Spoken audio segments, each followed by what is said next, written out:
Today I'm reviewing all 10 attachments currently available for the Apex bench. That's right, all 10, not 6, not 5, not 4, every attachment available. Then I'm ranking them from best to worst and testing the actual exercises and functions that Apex advertises on their website to see if these attachments can actually do what Apex says they can do. No shortcuts on this one. I've put a hell of a lot of time into testing all of these attachments, so let's get to it.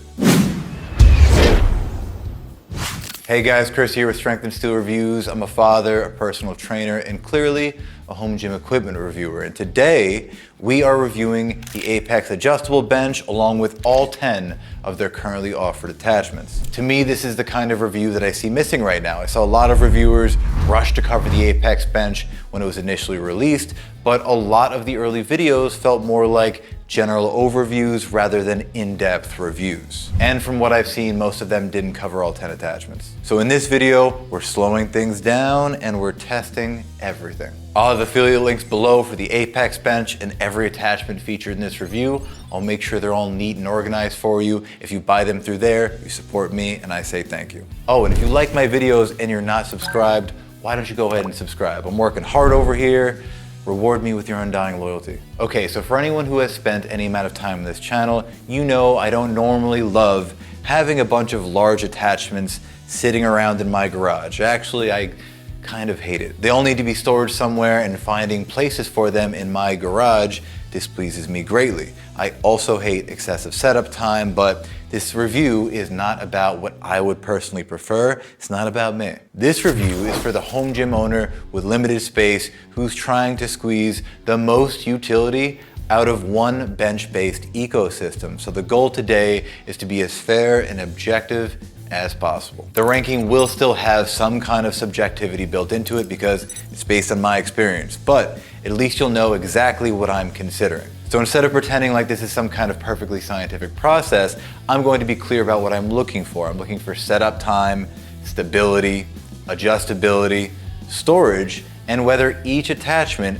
actually performs the exercises and functions that Apex advertises on their website. Apex currently has 10 attachments available with more in development. So with something like this, you're not just buying a bench, you're buying into a growing ecosystem. You're investing in the future. And that's what makes this category so interesting. Several months ago, I reviewed and still own the Freak Athlete ABX bench, which was one of the first benches to push this idea forward. But I will admit, the Apex bench does feel like the next evolutionary step. At some point, I'm probably going to have to decide between the ABX bench and the Apex bench because my garage is demanding more freedom from me. So if you want to see a comparison video where I dramatically abandon one of the two of them, let me know in the comments. But okay, before we dive into ranking the attachments and discussing their functionality, let's quickly run through some specs on the Apex bench itself.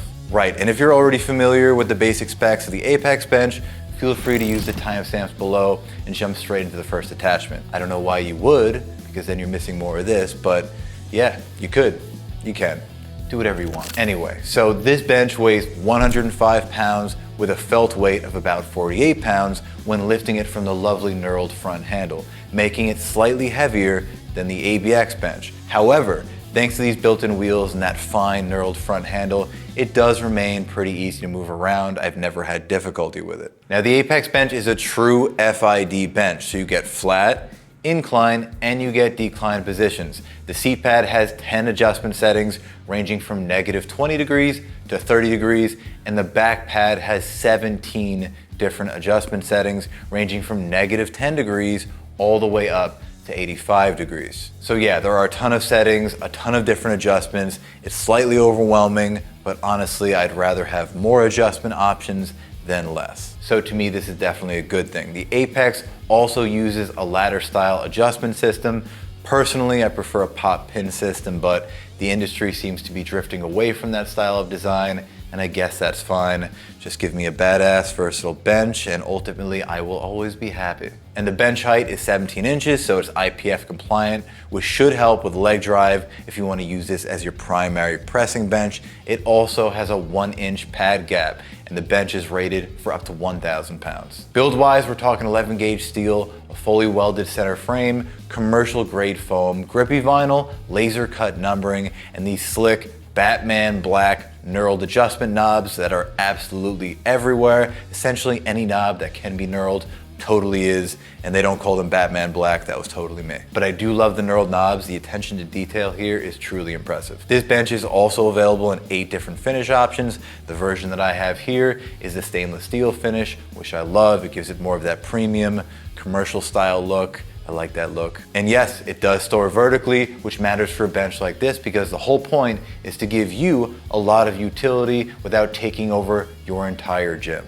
Overall, the quality is pretty amazing. The bench is wide, it's sturdy, and honestly, it's damn comfortable. You've probably heard that in another review, but I'm here to confirm it. This is a nice ass bench. And that's before we even start talking about all the attachments. Speaking of which, let's get into the reason most of you probably clicked on this video, and that would be the attachments. I'm going from best to worst, starting with the attachment that I think adds the most value to the Apex ecosystem and ending with the one I would personally be the least likely to recommend. Okay, the first attachment on our list is going to be the Nordic Max attachment. Now, I saw that Coop from Garage Gym Reviews was overall pretty unimpressed with this one, and honestly, I don't really know why. Because to me, there's a lot that you can do here, and what it does really well. So according to Apex, the Nordic Max can be used for lat pull downs, for seated rows, of course for Nordics, and split squats. Now, it does weigh 22 pounds, so it isn't exactly the lightest option on this list, but nor is it the heaviest. But in general, considering how versatile it is,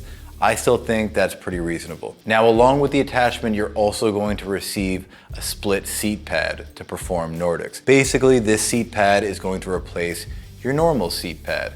But don't worry, it's just as good. It kind of looks cooler, I think. In order to operate it, there's going to be 2 knurled knobs beneath the seat. You loosen them, you pop them out, and you separate the pads in order to create space to plant your knees and, of course, to perform your Nordics. And since we're talking about Nordic curls, we might as well talk about how they feel on the Apex. I think they feel excellent. The split seat pad works really well. The bench feels stable, and because this is a legitimate adjustable FID bench, you can scale the movement really effectively. For those of you that don't know, Nordics are a pretty difficult exercise to master, so being able to start at an incline position is a huge bonus. From there, you can work your way toward a flat position for a standard Nordic curl, or you can try them in a decline position if you're totally crazy like me. They're really difficult, but it's fun. The width and comfort of the back pad also make Nordics much more comfortable, more enjoyable than they are in a lot of dedicated Nordic setups that I've used. So yeah, in general, Nordics are an easy check mark for me. They feel great. Next up would be lat pull downs, which to me would be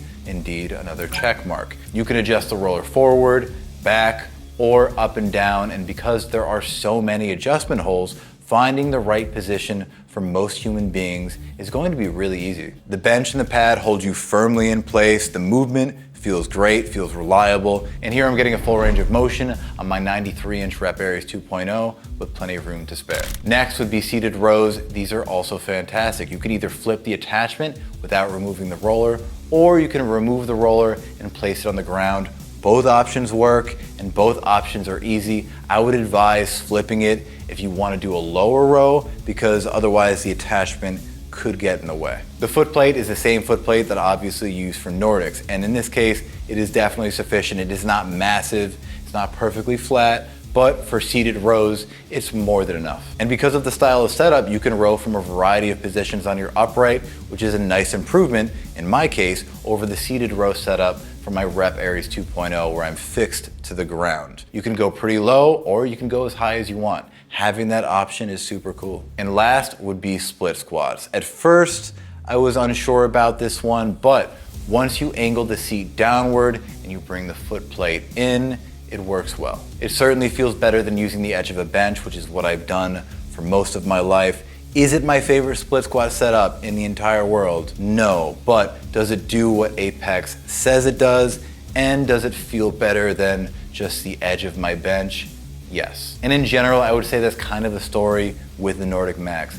Every advertised function works, and most, if not all, work really well. Don't listen to the haters, don't sleep on the Nordic Max. You're getting a Nordic station, a solid, easy access, lat pull down, and seated row setup, and you're getting a functional split squat option, all on one attachment. All right, look, everyone seems to love this next attachment. A small part of me was hoping that I would not love it so that I could war against the masses, but alas, I cannot. Second on my list would be the Barrett belt squat attachment. This attachment is fire. Did I use that right? I don't know. Listen, the biggest reason that I like it is that it's simple. It does weigh 25 pounds, but it is extremely easy to set up.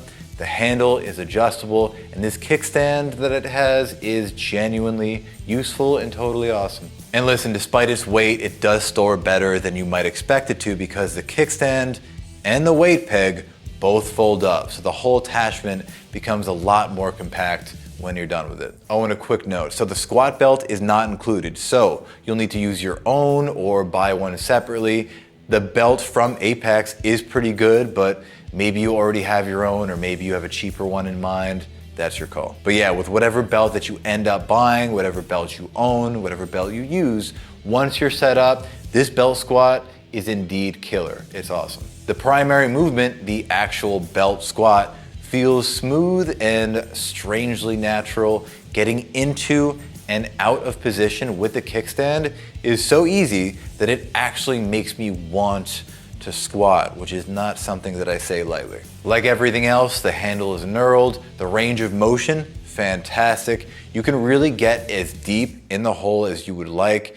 And really, if you combine this movement with their hybrid board or even your own slant board, honestly, it's kind of a dream setup. Oh, and just for reference, I'm 5'9". I get asked that a lot, so I need to be sure to say that more. I know that's helpful when buying. And yes, I am actually 5'9". Now, the standing calf raise without a slant board is pretty unremarkable, but if you use a heavy slant board, or in this case, their hybrid board, which I'll discuss later, then you've got something much, much better. Apex also broadly lists lever arm training, and that works surprisingly well too. I used it for Romanian deadlifts, and once you manipulate the handle position, you do get a really solid range of motion, and it does feel really nice. It really does. Trust me, I was surprised. I didn't expect it to. Rows, on the other hand, felt a little clunky to me.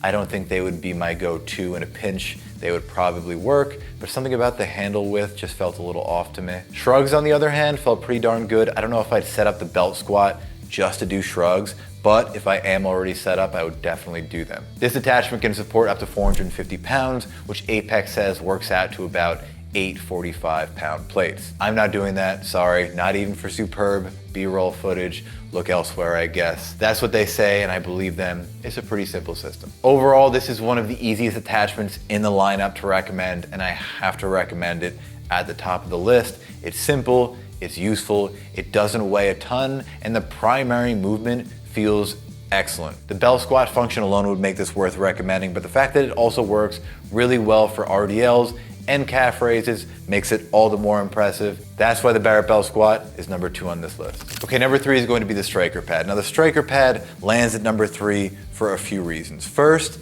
it's light. It only weighs 13 pounds. Second, it is extremely easy to install. You just pop it in and you're good to go. And third, it works really well. The seal row functionality is killer. I tried it with both dumbbells and a barbell, and once you lock everything in, it feels great. The pad does rock a little bit. I wish they would have added one more knob here to tighten things up, but so be it. You can get a full range of motion and there's no issue with the plates hitting the floor, none at all. If you're looking for a verifiable test, I even competed against one of the company owners, Logan, at Home Gym Con. He's like 6'4" or something, so he certainly has longer arms than I do. And we used 185 pounds for our little contest. I lost, but the plates never touched the ground, except when I surrendered. Logan, if you're watching this, I remember, and I'll be back. The chest supported row is great too, but because of the setup, you're mostly going to be doing unilateral work here. I primarily used it with the track handles, but you can also tilt the pad slightly back and hit a one-arm lat pull down. Both genuinely feel great. Both are genuinely good options. The utility bench function works very well for shoulder pressing. Again, very simple, accessible, and intuitive. All good words. I also tried overhead tricep extensions with it and I had no problems there either. There's plenty of room behind your back, behind your neck, so the movement doesn't feel cramped or awkward at all. And lastly, the preacher pad is good for unilateral curls. It's too narrow to use an easy bar, so you're going to be stuck using, again, one arm, but it does work really well with dumbbells or, if you so wish, cables. Overall, the striker pad is third because it's light, it's simple, it is easy to store, and it's effective. It may not look like the flashiest attachment in the lineup, but it's too useful to ignore. Okay, for fourth place, I'm going with the leg trainer. Now, this is one of the more popular attachments in general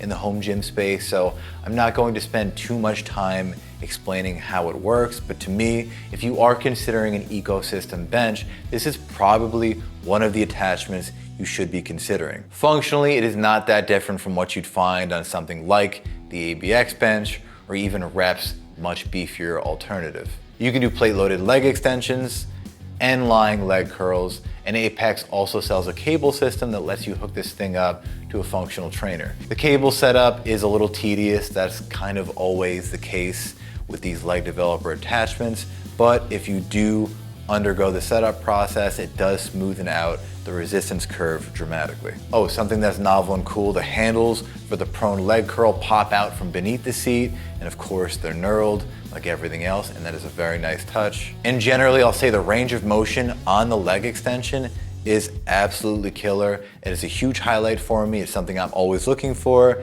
and yeah, I was satisfied with this. The prone leg curl is nice too, but it does feel a little clunky. Overall, the weight's gonna float at the top, and yeah, the resistance curve is not going to be even, but that's just physics, people, or so I'm told. Even if Apex does release a storage system, which it is rumored that they are, I'd imagine you're still going to have to find a place for this specific piece somewhere in your gym. It's just too big.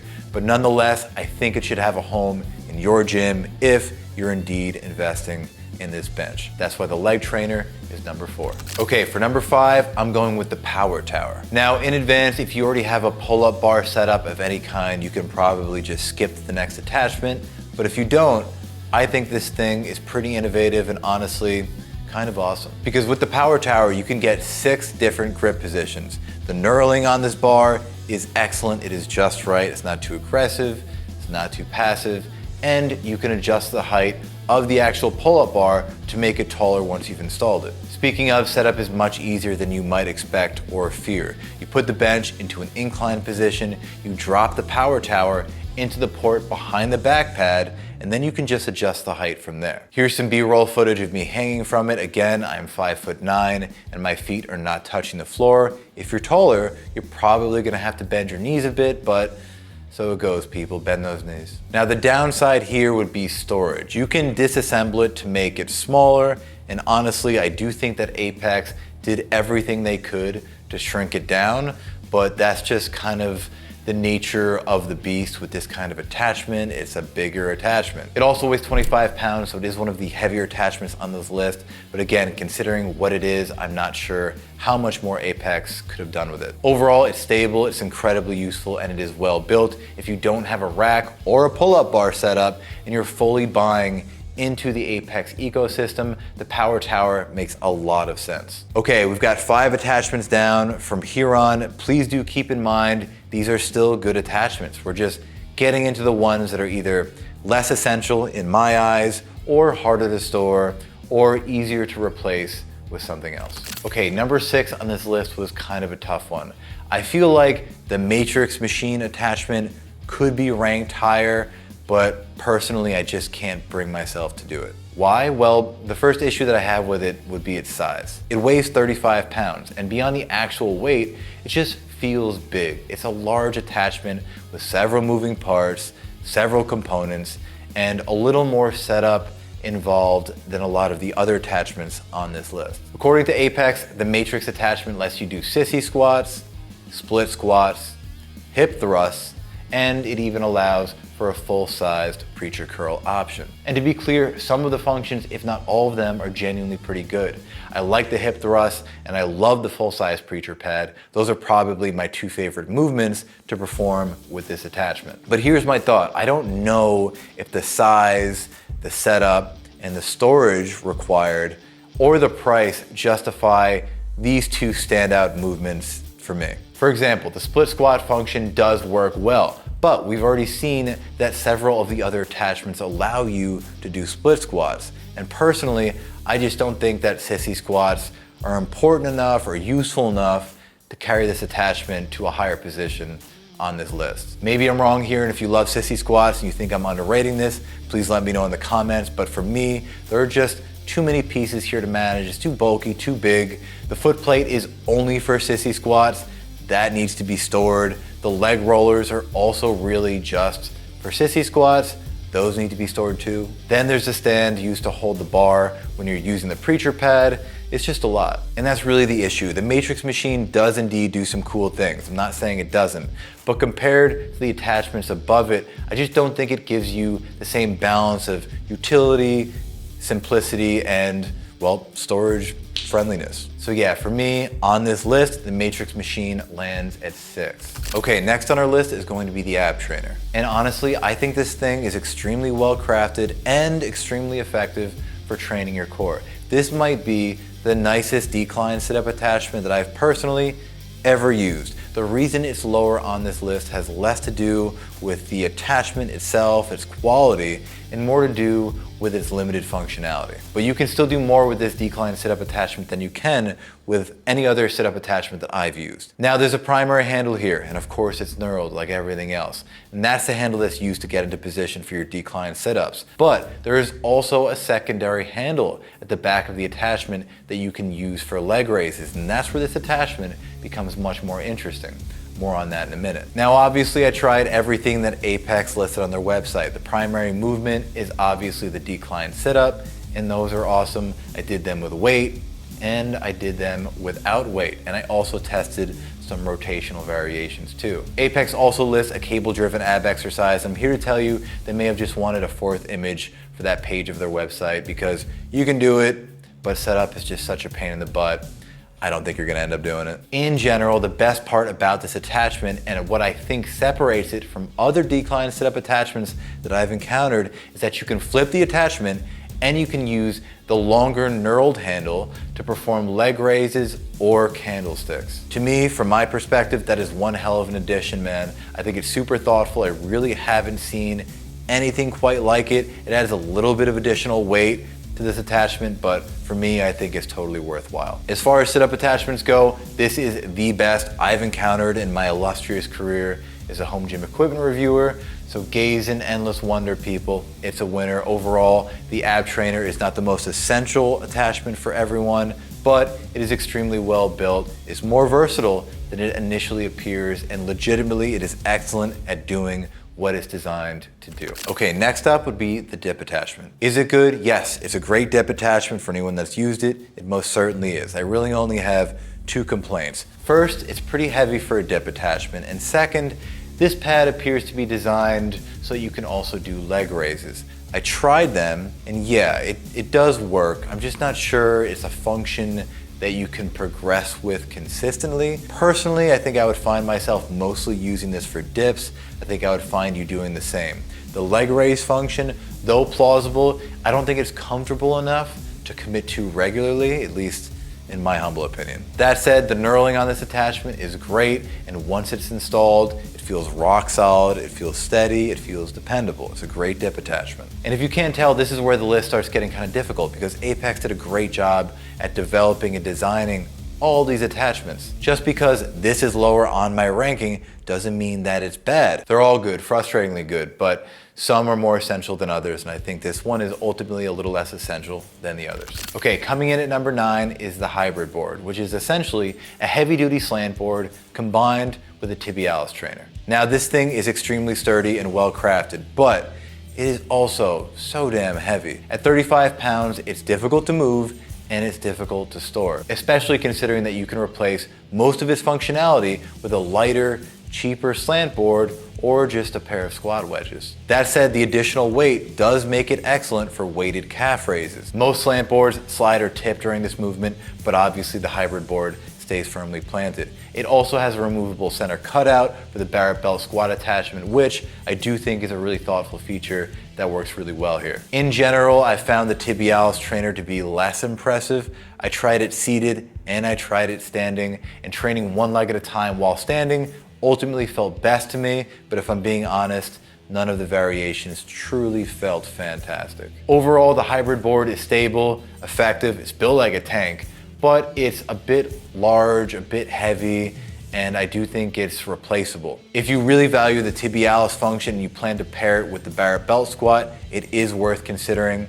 Otherwise, a basic slant board or a set of wedges will accomplish most of the same things, ultimately for less money. Okay, last on this list, and man, this is exhausting, would be the Landmine Attachment. Why is it last? Well, not because it is poorly made, but because it's just a pretty simple addition. That said, for a Landmine Attachment, it's pretty good. The interior is lined with plastic, so it protects whatever barbell you're using. It feels stable, and it slides in and out really easily. That's what she said. So yeah, if you want to keep everything in the same ecosystem, then yes, this can definitely be a useful tool. Personally, I don't use a Landmine that often, but I know a lot of people do. And that's why even though the Landmine Attachment is still well made, it falls at the bottom of my list. Okay, so final thoughts. The Apex bench ecosystem is genuinely impressive. It just is. The bench itself is excellent on its own. The build quality here is strong, and most of the attachments indeed do what Apex says they can do. Some are more essential than others, and some are easier to store or to set up, but I don't think there's truly a bad attachment in their lineup. Some are going to appeal to you more than others, and you need to consider your training style in conjunction with your setup and the attachments that you're considering. Storage is still something of a concern, but Logan, one of the owners, told me they're working on a storage unit for these attachments, something similar to what Iron Master has going on. So hopefully sometime soon, there will indeed be a home for all the attachments that you choose to buy. But yeah, in general, this does just feel like the beginning. Apex already has more attachments that they've planned to release, so this ecosystem is only going to keep growing, and of course, spurring the rest of this little ecosystem-driven industry to move forward. Now I need to figure out whether this replaces my Freak Athlete ABX bench, because apparently my garage isn't getting any bigger, so I need to make some decisions. Again, if you want to see that comparison, let me know. Otherwise, I guess I'll just make the decision on my own and tell you about it. And in general, if this review helped you, let me know in the comments. I want to hear about it. Also, let me know if I missed anything. Obviously, if you disagree with my ranking, tell me it all. And if you like me, you like this channel, and you want to support the channel, then make sure you subscribe so you can watch more of my videos. Otherwise, you guys know the deal. You stay strong and you stay steely. I'm exhausted after this one, and I will catch you in the next one. Adios.